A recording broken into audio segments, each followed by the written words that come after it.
Hello, welcome to my Throne of Glass wall.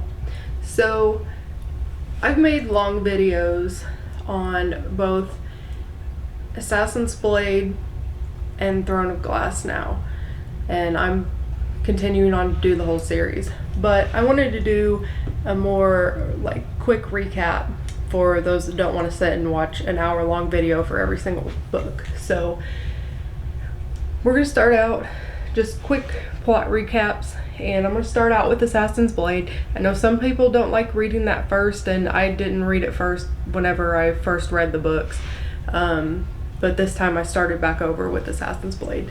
So we start with Celaena's back here. She's back behind me.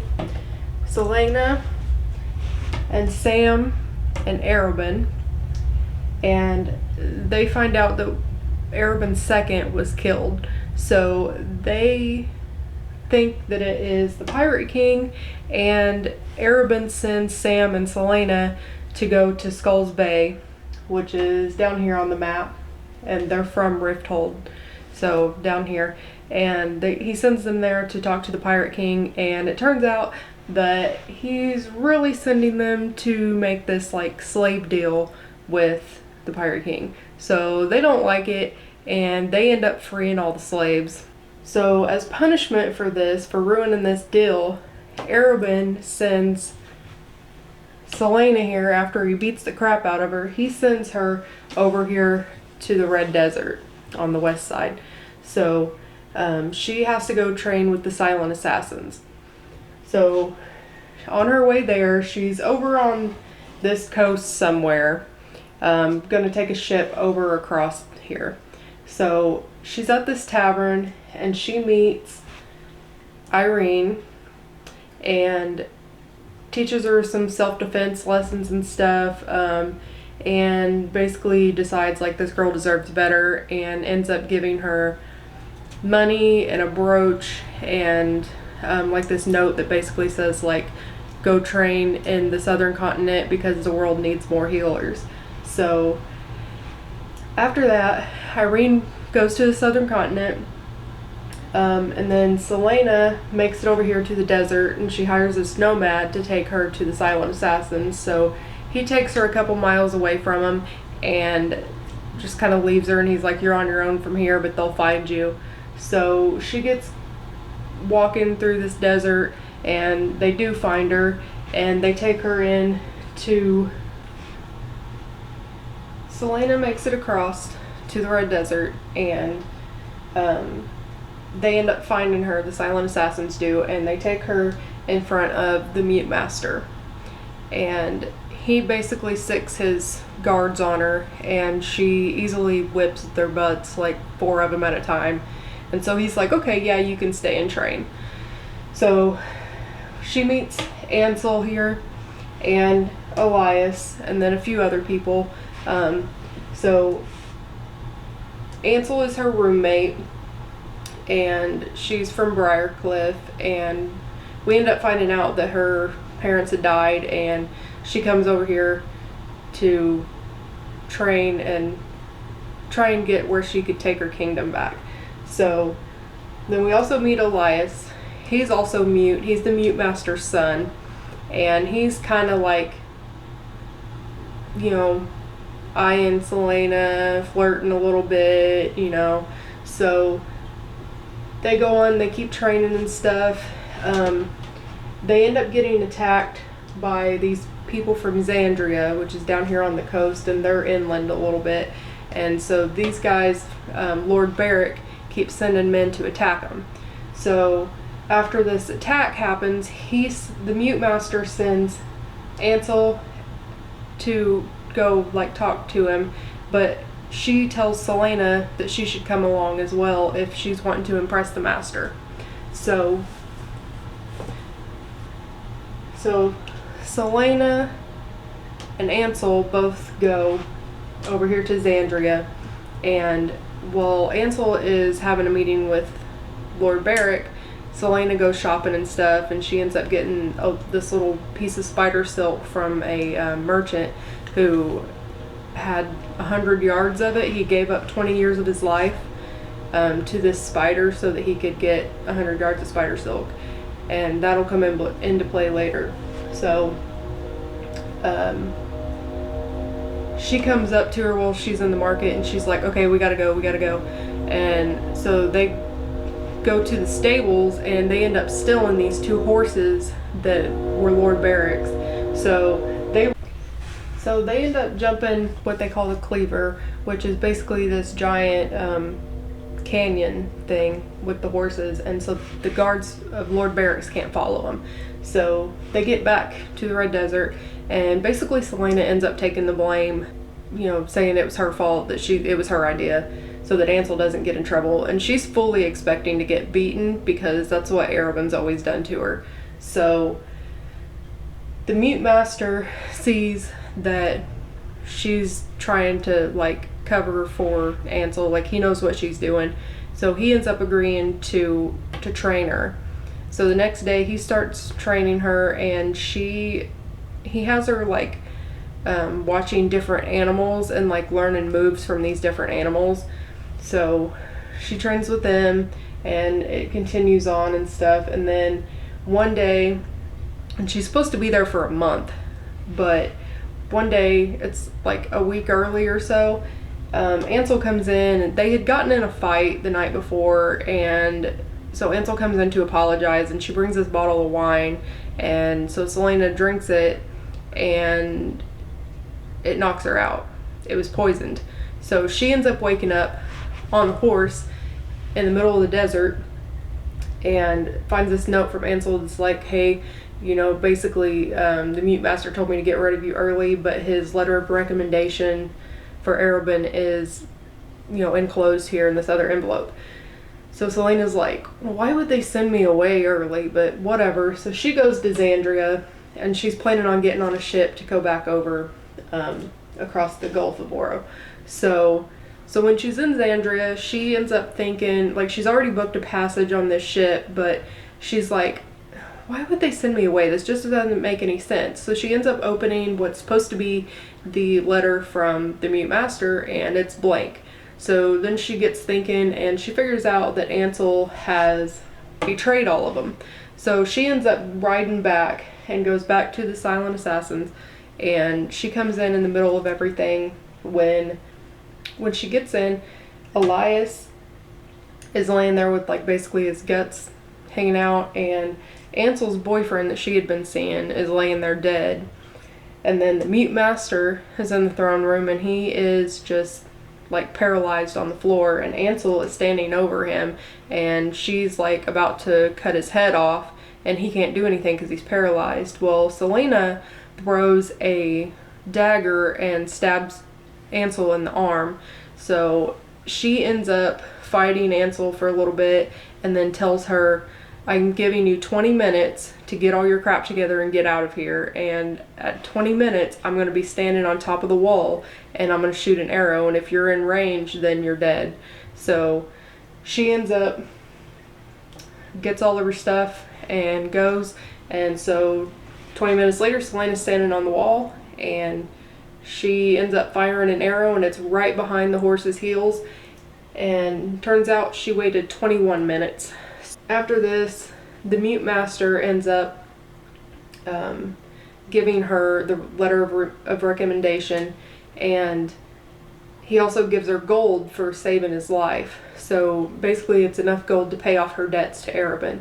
So she goes back over here to Rifthold, and she has full intentions of going immediately to Arobyn and telling him like, hey, I'm paying off my debts, but I still want to work with you. He kind of ignores her when she goes in, and so that doesn't actually happen. And hi, so editing Colby here.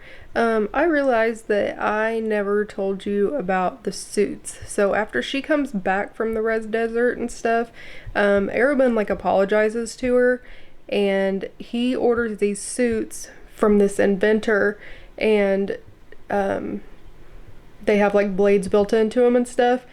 So she ends up giving this guy the spider silk and tells him to put it in one of the suits. So, and he basically tells her like, hey, I've got a job for you. And so there's this guy that he's telling her is involved in slave trade, and he wants her to off this guy. So she ends up getting kidnapped by the guards of the guy that she's stalking and like, you know, supposed to be killing. And they end up with her in the sewer, and they have her tied to a chair and stuff. And the water, like they flood the sewers every once in a while. Well, that happens to be the day. So she's about to drown down there. And she ends up cutting loose from this chair. And she's trying to get up through the sewer grate, but she can't lift it because it's too heavy. So then Sam ends up showing up at the last second and helps her get it lifted. And then they kind of like start telling each other their feelings for each other. They had like this, not really enemies to lovers, but like they didn't care for each other, and they were always kind of like rivals. And then they started admitting their feelings to each other, so they start getting this little thing going on. He ends up helping her go back, and they sneak in through the sewers where these idiots led her out there. So they figured out how to get into the house, and she goes in, she sneaks in behind the servant and hides, and then leaves. She ends up opening the door for Sam to come in later. And so once it's time for this dinner where he's supposed to be making this deal, Celaena goes upstairs and starts snooping through his office, and she ends up finding these papers that have like names and locations and things on it. And the guy she's supposed to be killing and another guy end up coming in, so she hides and ends up busting out at the last second when he figures out the papers are gone, and she immediately kills him, and the other guy runs. So when all this is going on too, Sam has blown up the basement of the house. So Celaena ends up chasing the guy that ran out, and she runs into one of the guards, and he's like, you don't know what you just did. He loved his country, and you know, he was trying to save the slaves. And she doesn't want to hear it. She kills him and chases after the other guy, and she ends up tracking him down in this alley. He has a list of like places in Otterland and names and whatever of safe houses. And so then she kind of starts figuring out that, well, they were trying to help the slaves, and the person that hired them to kill this guy is actually the one making the deal for the slave trade. So Sam catches up with her, and he had gotten shot with an arrow, but it turns out the spider silk was put into his suit, so he actually survived because that spider silk was in there. So that kind of shows like where she cares there. She's trying to save him. So Celaena goes back to debrief Arobynn about what all happened, and when she's there, she ends up telling him like, hey, I sold my horse earlier, and so I'm using the money to pay off Sam's debts. So Sam will be free of him now too. And he's like, well, that's okay, because I used all the money you gave me to pay for Lysandra's bidding. So Lysandra, we've met her a couple times. She's a courtesan that Arobynn has like invested in over the years. So he's invested in her, and like in her training and stuff, and she's 18 now, and so she's had this bidding party, and he bid for her virginity, which is gross. But anyway, so Celaena hates her. They kind of grew up together. She's never liked her, and so she's like really offended by this, but she's like, whatever, like I'm done with you. So after that, Sam and Celaena, you can't even see that. So after that, Celaena and Sam move in together, and they're kind of going about their lives, you know, but since they left Arobynn, they haven't been able to get a contract. So they're scraping by for money. Sam has been fighting in these like fighting pits at the vault, and Celaena doesn't like it because she's worried that with all the weird people that go in there that somebody might slip in a weapon. So she's like worried about him.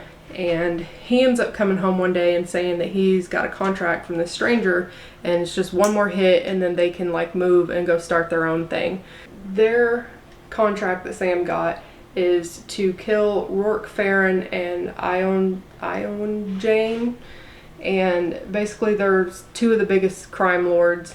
Rourke is Jane's like executioner type person, and he like tortures people for him and stuff. So like they're both really bad, and so it's gonna be a dangerous mission. Celaena's kind of against it at first, but Sam's like, we need this money. So they start scoping him out, trying to figure out how to get the job done, and they end up where they've scoped him out for a while. Sam ends up telling her, like, look, I've booked passage on this ship for us to go to the southern continent, and you're going to be home packing, and I'm going to go after Rourke Farron. So she's at home, and she's supposed to be packing, but she's just sitting around worried. She does pack a little bit, but not much. So Sam never comes home. It's like noon the next day, he's still not there. So she's been out looking for him all night and then again in the morning, and she still can't find him. So she ends up coming home from looking for him, and Arobyn's sitting on her couch, and he ends up saying, I'm sorry.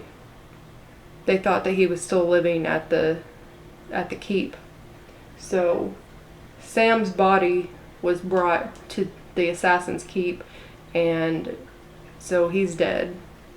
And Celaena goes to see him and stuff, and then they end up putting her in her old room there, and she overhears Arobyn and a couple of the other guys talking about going to get back at those two, and kind of giving her, like, feeding her details of how they planned on doing it, like jumping in through the second story window and stuff like that. And so she ends up sneaking out her window, and she goes to do it before they have a chance to get to it. So Celaena goes and she does jump through this second story window, and when she does, the room's full of people. They made it look like it was empty, but the room's full of people. So she fights off the guards and stuff. Well, they end up throwing this gas canister thing in there, and she ends up passing out. And she wakes up in the palace dungeons and is taken before the king, and he basically ends up saying that he's going to send her to Endovier, and that's going to be her punishment. So Endovier is way up here, and that's where we leave at the end of Assassin's Blade, is her getting to Endovier.